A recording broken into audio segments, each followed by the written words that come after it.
Hi అందరికీ welcome back to diamond Sujata's Telugu channel. ఈ వీడియోలో నత్తా రామేశ్వరం దేవాలయం యొక్క విశేషాలు చూస్తారు. ఈ రామేశ్వర స్వామి దేవస్థానం నత్తా రామేశ్వరాలయం పశ్చిమ గోదావరి జిల్లా పెనుమంట్ర మండలం నత్తా రామేశ్వరం గ్రామంలో ఉంది. ఇది లోపలికి ఎంటర్ అవుతుండగా అక్కడ మనకి ఆలయ గోపురం అనేది 4 అంతస్తులతో రమణీయంగా కనపడుతుంది. చూసారా ఇదంతా మనకి కనపడే ఆలయ గోపురం.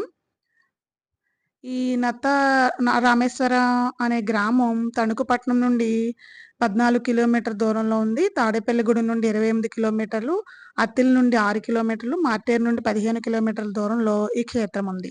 నత్త రామేశ్వరాలయం ఒక విశిష్ట దేవాలయం. ఇక్కడ ఒకే ప్రాంగణంలో 3 శివాలయాలున్నాయి.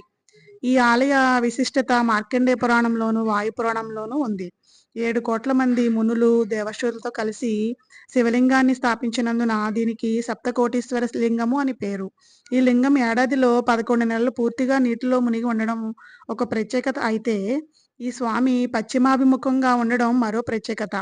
నిన్న అంటే 26వ తేదీ మే నెల వైశాఖ మాసం కంప్లీట్ అయిపోయే రోజు క్లోజ్ చేసేస్తారు. అంటే వాటరు వదిలేస్తారు శివలింగానికని తెలిసి నేను వెళ్ళాను. దర్శించుకున్నాను స్వామివారిని. బాగా అయింది దర్శనం.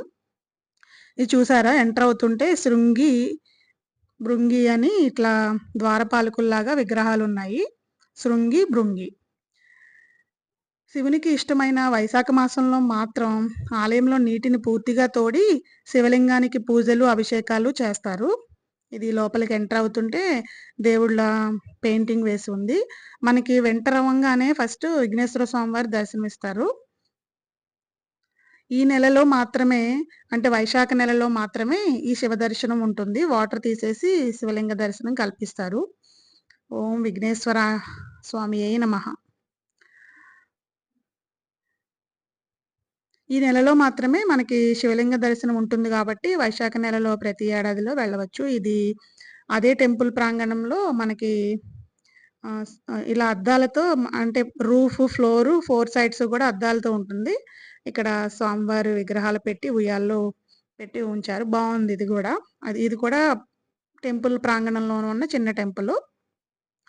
ఈ స్వామిని పళ్ళ రసాలతో అభిషేకిస్తే ముక్తిని పొందుతామని భక్తుల నమ్మకం. అందుకే వైశాఖ మాసంలో స్వామి దర్శనానికి పరిసర ప్రాంతాల నుండి కొన్ని వేల మంది భక్తులు వస్తారు. నత్తా రామేశ్వరంలోని మరో శివలింగం రామేశ్వర లింగం.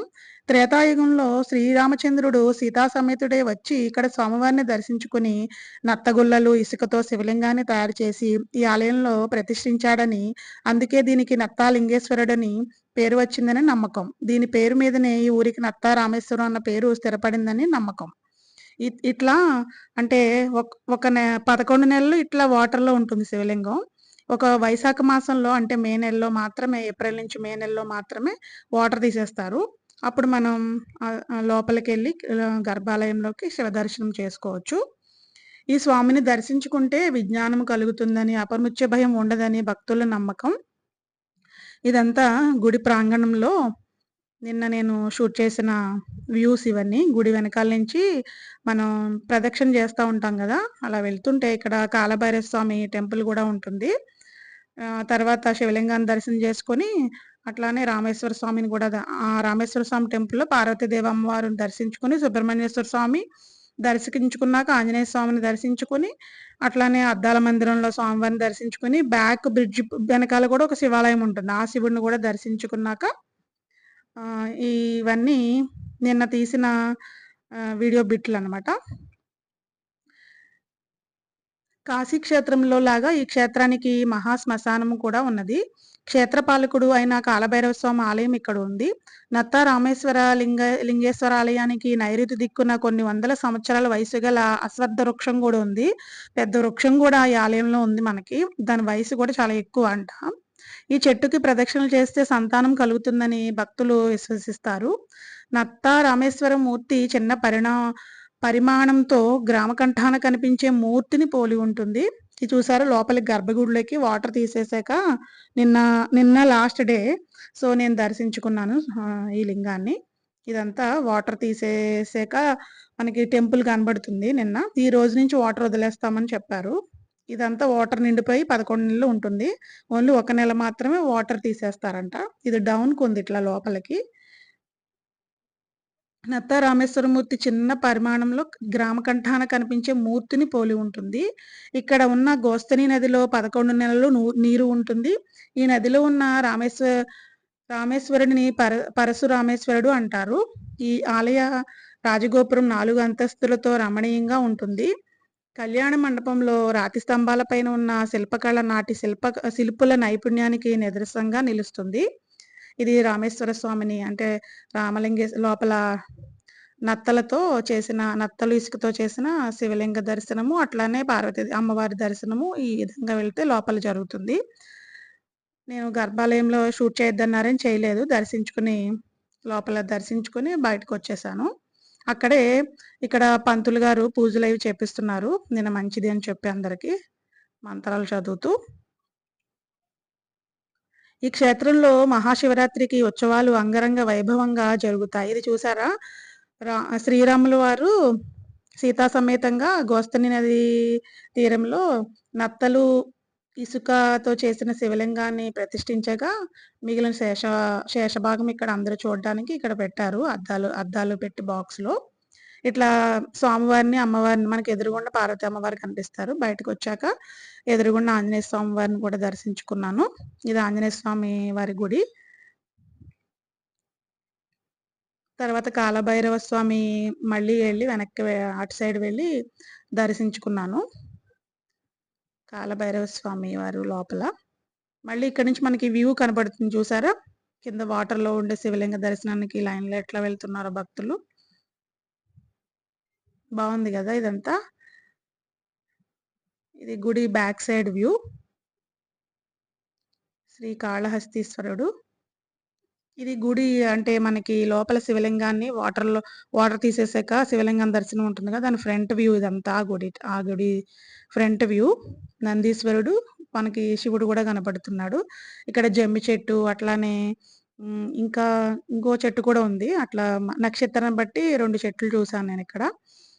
ఇట్లా దర్శనం అయిపోయాక మనకు ఒక బ్రిడ్జ్ ఉంటుంది. ఆ బ్రిడ్జ్ మించి వెళ్తే అక్కడ ఒక శివాలయం ఉంటుంది. 3 శివాలయాలని చెప్పాను కదా ఈ ఆలయ ప్రాంగణంలో. ఇది మూడోది.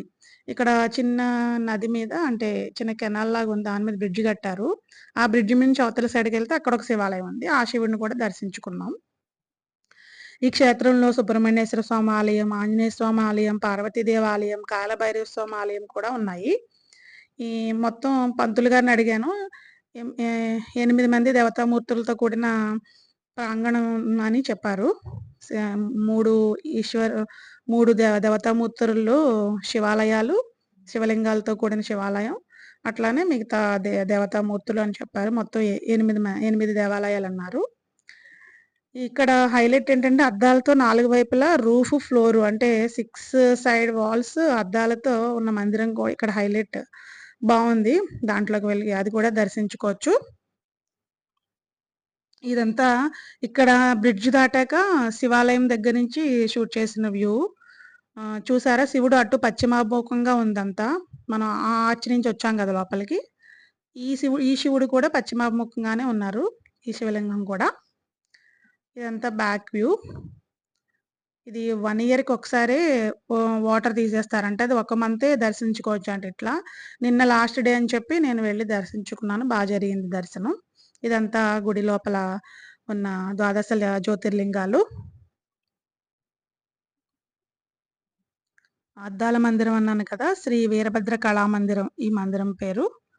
ఇదంతా మనం రాజగోపురం తీసాను కదా ఫ్రంట్, ఇది బ్యాక్ లోపల గుడి లోపల వ్యూ ఇదంతా. ఇటు కార్నర్ నుంచి వ్యూ షూట్ చేశాను. ఇది పైన గోపురం, లోపల ప్రాంగణంలోని గోపురాలు ఇవన్నీ.